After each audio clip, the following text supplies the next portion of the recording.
race of immortals, Lycans, werewolf, but also human. Unlike the others, this new breed could be harnessed, enslaved to guard them in the daylight hours.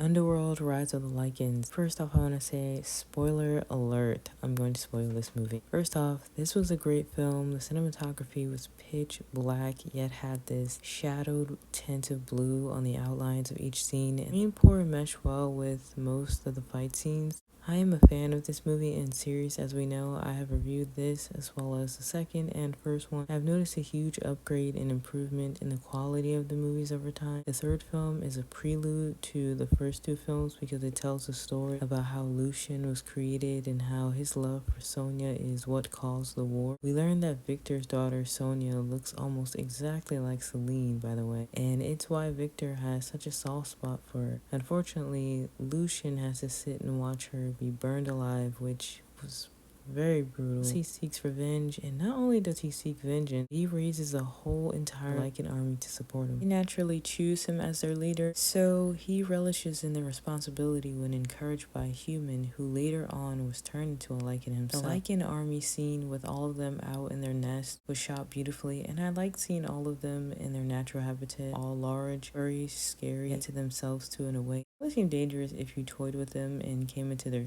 place to cause havoc. Other than that, they seemed to just be who they were. The entire way through this movie was engaging, good to look at. We rooted for Lucian and the Lycans as well. Viktor, on the other hand, looked like he needed some lotion, ashy as hell. I know that is super petty, but I had to. It's not like we like him anyways. He's the villain and a terrible one at that. The acting still hasn't improved to me since the first one. He's definitely nuts and has a unjustifiable temper. He's abusive too. He was smacking around and killed his own daughter. Then he had the nerve to blame Lucian as if he did it. The frail man is a psychotic. He's a psychopath for sure. He's definitely something scary to look at, but I don't get how to many of them they're afraid of one person. One old fragile vampire who looks like he could be knocked down. It's not like he's that strong either. He looks like a bag of bones, and it was clear that some of those vampires didn't even like him. This is an action-packed film, and as Lucian said, this is only the beginning. There isn't much more to say about this film. I would recommend it to folks, and I actually think it should have been the very first film instead of